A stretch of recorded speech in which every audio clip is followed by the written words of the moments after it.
Kimdaki zastoyli prostatiti bo'lsa, jinsiy aloqa susayib ketgan bo'lsa, uy sharoitida lecheniya qilsa bo'ladi, tavbat qilsa bo'ladi, ber ukol, ber dori lecheniya qilasiz. Metod Kegele fiskultura bilan. Mana oxirigacha mana shu videoni tomosha qilinglar, hammasini tushuntirib o'tib ketaman. Bepul uyda har kun bir 10 kun qilsalaring ana shunday bo'ladi jinsiy aloqa. Birinchi metod Kegele.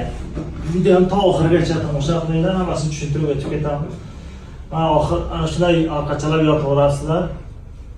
Qo'lni mana shunday qo'yib, har kun ertalab kechqurun shunday qilasizlar. Mana shunday ko'targandan keyin 5 sekund 10 sekund turasizlar. 5 sekund 10 sekund. Mana shu mышца малоотаза, prostatit, zastoy prostatit bo'lsa, misol ta'siri yaxshi.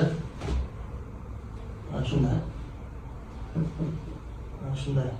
5 sekund 5 sekund. Ana shunda 10 ta har kun qilasizlarda. Mana organ malоотаза, кровообращение, qon aylanishi maqsad yaxshi bo'ladi. Ikkinchi metodi mana shunday to'g'ri yotasizlar. Qo'lni mana shunday oyoqni ko'tarasizlar. Mana shunday ushlab turasizlar 10 sekund. Pastga. Mana shunday ushlab turasiz. Mana shunday. Buni maqsad hozir oyoqni ko'targanimizda qon aylanishi yaxshi bo'ladi. Zastoyli prostatit bo'lsa juda yaxshi ta'sir qiladi. Kimda erkaklik xususiyati, jinsiy aloqalar susayib ketgan bo'lsa, o'shanga yaxshi ta'sir qiladi. Uylanish ham oldin qilsa bo'ladi, uylanganlar ham qilsa bo'ladi.